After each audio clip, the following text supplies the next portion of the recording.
আরেকটা বিষয় লক্ষ্য করেন, পহেলা বৈশাখ উপলক্ষে হাওর অঞ্চলের বিস্তীর্ণ রাস্তা জুড়ে 14 কিলোমিটার রাস্তা, সেখানে আলপনা আঁকা হলো, রং তুলি দিয়ে রং মাখানো হলো। কত কিলোমিটার রাস্তা? 14 কিলোমিটার রাস্তা, প্রায় 9000 লিটারের উপরে রং সেখানে মাখা হয়েছে, আলপনা আঁকা হয়েছে। গ্রিনিস বুক অফ ওয়ার্ল্ডে এটা নাম লেখাবার জন্য নাকি প্রচেষ্টা চালানো হয়েছে। আমার প্রশ্ন হচ্ছে, দুঃখ দুর্দশাগ্রস্ত ঋণগ্রস্ত একটা রাষ্ট্রে, যে রাষ্ট্রে টাকার অভাবে ইফতার মাহফিল হয় না, সেই দেশে একেবারে হাওরের মধ্যে একটা বিলাসী কার্যক্রম চালাতে হবে, এই বুদ্ধি মাথায় আসলো কোত্থেকে? কথা বলেন ঠিক কিনা? শুধু কি তাই, এই যে হাওরের মধ্যে রং দেওয়া হলো, এর দ্বারা হাওরবাসী কতটুকু উপকৃত হবে, কিংবা দেশ এবং জাতি কতটুকু উপকৃত হবে? এটা কি শুধুমাত্র টাকার অপচয় হয়েই ক্ষান্ত হয়েছে? না, এই 9000 লিটার যে রং সেখানে দেওয়া হয়েছে, বৃষ্টির পানিতে কিংবা বন্যা যখন আসবে, আপনারা জানেন হাওরের রাস্তা বন্যার সময় সব ভেসে যায়, পানির নিচে তলায় যায়। আর ওই হাওর এলাকা জুড়ে কি পরিমাণ ফসলের উৎপাদন হয়, কি পরিমাণ মাছের উন্নয়ন হয়, সেখানে মাছের চাষ হয়। এই কেমিক্যাল গুলা মাছের জন্য কিংবা ফসলের জন্য কি উপকার না অপকার? জুড়ে বলেন। মারাত্মক ক্ষতিকর এই কেমিক্যাল গুলো ছড়িয়ে দেওয়া হলো হাওর অঞ্চলে। এর দ্বারা এখন আমার খুব বলতে ইচ্ছে হয়, যদি সেখানে আলপনা না এঁকে যদি বিসমিল্লাহির রহমানির রহিম আঁকা হতো, যদি কোনো আলেম ওলামারা যদি ইসলামের কিছু একটা করতো, তাহলে দেখতেন যে পরিবেশ বান্ধব যারা আছে, পরিবেশবিদরা একেবারে জামা কাপড় খুলে শাহবাগে মিছিল নিয়ে দাঁড়াই যেত।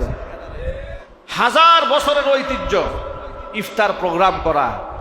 ঢাকা বিশ্ববিদ্যালয়ে ইফতার পার্টি করতে গেল মুসলিম তরুণ যুবকেরা, ইফতার মাহফিল করবে তো দূরের কথা, যারা ইফতারের আয়োজন করেছিল তাদেরকে পিটিয়ে রক্তাক্ত করে ছেড়ে দিল।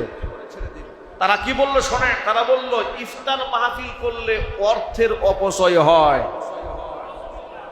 সুতরাং রাষ্ট্রের অর্থনীতি ভালো না, রিজার্ভ কমে আসতেছে, দ্রব্যমূল্য ঊর্ধ্বগতি, টাকা পয়সা সেভ করতে হবে, ইফতার প্রোগ্রাম বন্ধ করতে হবে। এই কথা বলে ইফতার মাহফিলের উপর নিষেধাজ্ঞা হয়েছে। আপনারা যারা সচেতন নাগরিক আছেন, আপনারা কি রাজনৈতিকভাবে এই বছর কোনো ইফতার প্রোগ্রাম করতে পেরেছেন? কথা বলেন, করতে পেরেছেন? না, করতে দেওয়া হয় নাই।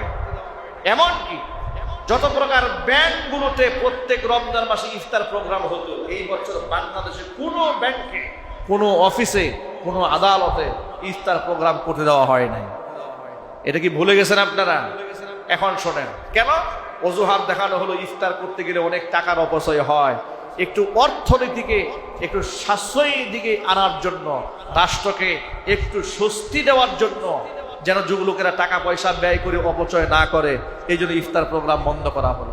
কিন্তু সেই একই রমজান মাসে মুশরিকদের হোলি উৎসব যখন শুরু হলো, ঢাকা বিশ্ববিদ্যালয়ের মধ্যে অর্থকড়ি খরচ করে ছেলে মেয়েরা হিন্দু মুসলিম একাকার হয়ে, নাস্তিক বেঈমানরা একাকার হয়ে হোলি উৎসব করেছে। সেখানে অর্থনৈতিক সাশ্রয়ের কথা বলে হোলি উৎসবকে নিষিদ্ধ করা হয় নাই। কথা বলতে হবে ঠিক কিনা? আরেকটা পয়েন্ট লক্ষ্য করেন, অর্থনীতি সাশ্রয় করার জন্য রমজান মাসে ইফতার বন্ধ করে দেওয়া হলো, ইফতার প্রোগ্রাম করা যাবে না।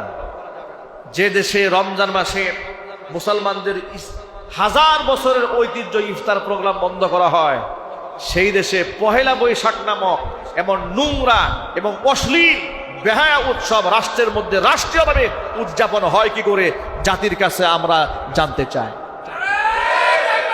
কথা বলেন ঠিক কিনা বলেন?